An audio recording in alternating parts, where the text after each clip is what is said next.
Hello everyone. Thank you for turning into Nerd Summary's first installment of what I hope to be a pretty good series on DM tips. Admittedly, I will be going off of the list that Geek and Sundry has on their website.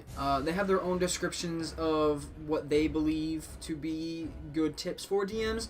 I'm just going to use the actual tip, question, whatever you would like to call it, and then go off from that. I don't have a script. I'm going to read it and then say how I feel.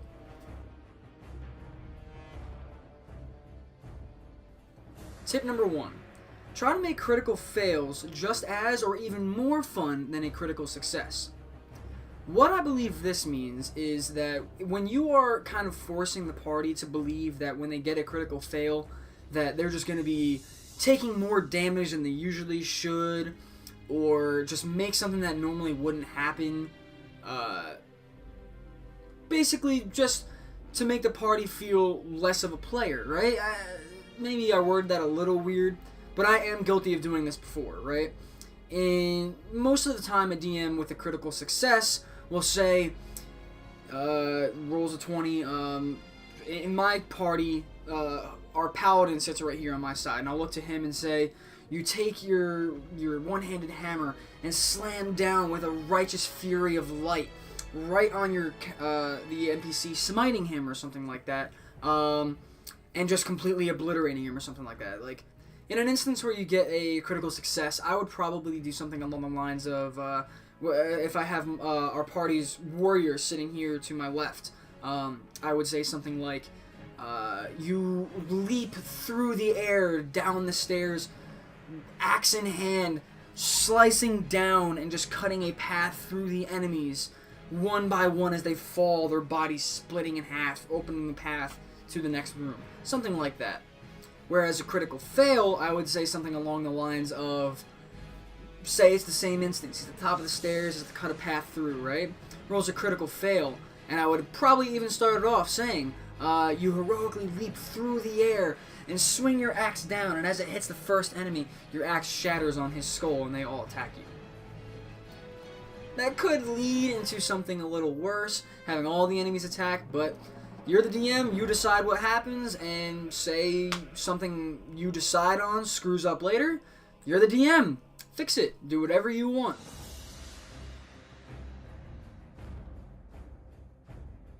Tip number 2. Build your NPCs to enrich the world around your players. This can go in two separate paths. You have the NPCs that normally will probably play along with your players, your characters, or then just the NPCs that are quest NPCs, town NPCs, like townsfolk or salesmen, stuff like that. I look at this as the quest NPCs are probably the biggest ones that you're going to be dealing with. Yes, when you're in a city and your characters are trading, always try to be immersed into the campaign. And if you're in a shop, think in your head, or even prior, if you believe that they're going to a town in this campaign and they're going to most likely be going to the general store. Okay, who's in the general store? Is it a random human citizen, or are you in an orc civilization or something like that?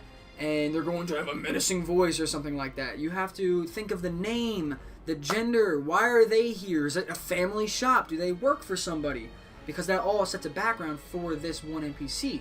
You don't want to be sitting there in the campaign and one of the players ask, so how did you end up working at this shop? And then you're the DM sitting there like, well, I'm a human, because that's the easiest thing to do. I'm not saying there's anything wrong with that. And I got here because I needed a job to pay for stuff. No. But long story short, you should always try to think about the long run of what these NPCs' impact is on your party's experience. Pretty much everything you do, you need to not just prioritize the gameplay, but the experience. You want your players to have fun, which leads into the next tip.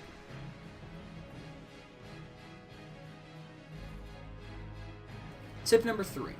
Prioritize gaming experience over the game's rules.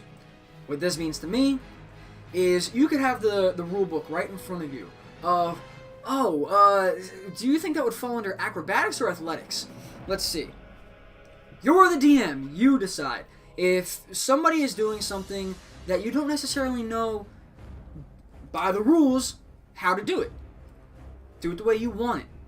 When I customize my campaign to be around the World of Warcraft, that's what I do.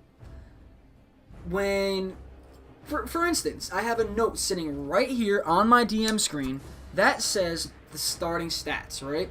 In regular D&D, you can roll for your stats, or you can take these set, I believe it's 8, 10, 12, 13, 14, 15, right? For your starting stats. In my campaign, there's only 4 stats you have to worry about if you've ever played Warcraft: stamina, strength, intellect, agility, right? So I have right here 4 stats. I have horrible handwriting, but it's 8, 10, 12, and 14, right? I got rid of the 13 and 15. Reason I did that is I thought about it a little bit. If you're at an 8, that means you're a -1 for your actual modifier. You have the score and then the modifier.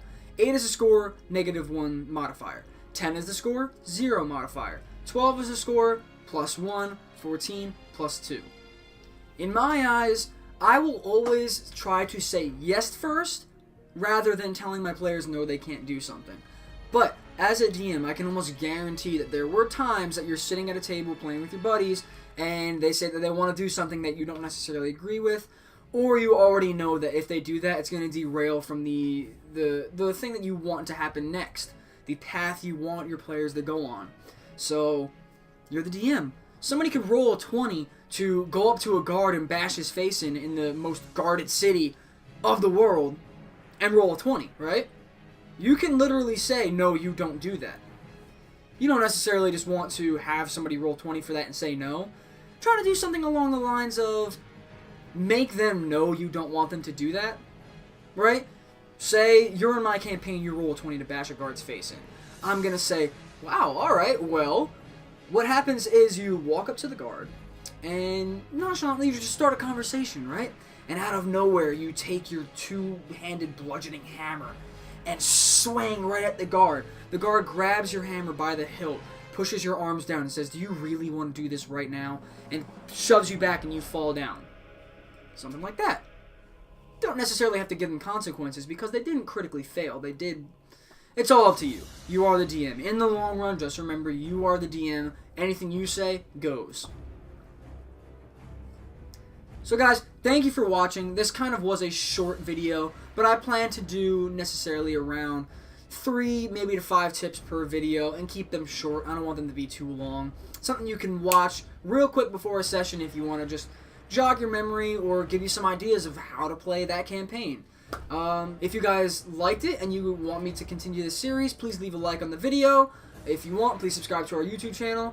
And a link to our Twitch is going to be in the description if you want to follow to that. Other than that, thank you guys for watching, and I'll see you guys next time.